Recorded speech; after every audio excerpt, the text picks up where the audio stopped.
د کرکټ مافیا په ګډه ختمو. عزیز الله فضلی سلام او مینه خوږو کتونکو وخت مو په خیر ستړي مشي. پرون له غرمې وړاندې د ولسمشر غنی د یو حکم په طرز کې د افغان کرکټ بورډ عمومي رئیس عزیز الله فضلی له دندې ګوښه او پر ځای فرحان یوسفزي د افغانستان د کرکټ بورډ د عمومي رئیس په توګه وټاکل شو. فرحان یوسفزي هم بې له کومې لانجې او ستونزې د پرون د افغانستان د کرکټ بورډ د پخواني مشر عزیز الله فضلی او د بورډ د ممبر غړو په شتون کې د عمومي رئیس په توګه رسما معرفي شو. د ګوښه کېدلو وروسته د کرکټ بورډ پخواني عمومي رئیس عزیز الله فضلی نن په خپله فیسبوک پاڼه لیکلي چې د افغانستان د کرکټ لپاره 19 کاله په بېلابېلو څانګو کې کار کړی دی او بیا هم آماده دی چې په کرکټ کې بورډ کې شته مافیا له منځه یوسي.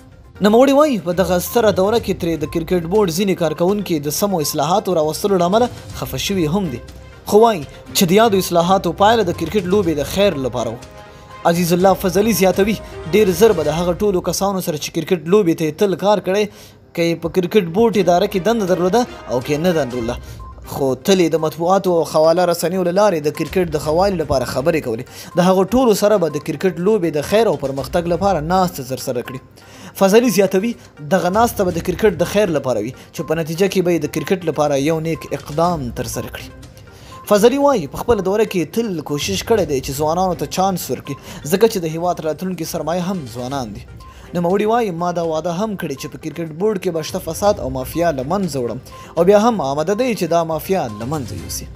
هغه په وروستیو کې وایي د افغانستان کرکټ مو ډېر په سختو شرایطو کې اوسنۍ ځای ته رارسولی او بیا به یې هم نژغورو. د معلوماتو له مخې عزیز الله فضلی د کرکټ بورډ د مشر په حیث 10 میاشتې دنده ترسره کړه. نوموړي د 2013 کال د سپټمبر په 13مه نیټه د کرکټ بورډ د عمومي مشر په توګه دنده پیل کړې وه چې پرون د 2019 کال د جولای په 24مه نیټه له دندې ګوښه شو. دا د کرکټ بورډ په تاریخ کې تر ټولو لنډمهاله دوره وه. نو دوستانو تاسو عزیز الله فضلی دغه خبرو ته په کوم نظر ګورئ؟